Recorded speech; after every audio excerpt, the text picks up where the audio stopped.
Alright, once again, good morning. Ito lang pamarandungan ang atong Bible verse of the day karon sa 1 Corinthians 15 verse number 4. Matud pa, and if Christ be not risen, then is our preaching vain, and your faith is also vain. So ato masabtan pinaagi sa pulong sa Dios kung sa kaimportante ang pagkabanhaw ni Ginoong Hesus. O salamat ta na nabanhaw si Ginoong Hesus. Man siya gilubong sa tulo ka adlaw, nabanhaw siya. So pait kay kung wala day nabanhaw si Jesus. Ingon ang Bible, our preaching is vain.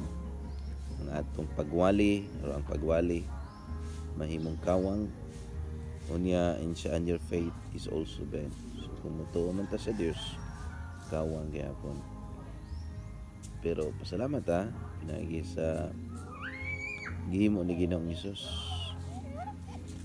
Tungod kay siya nabanhaw, mo ni ang atong pagwali dili day siya mahimong kawang.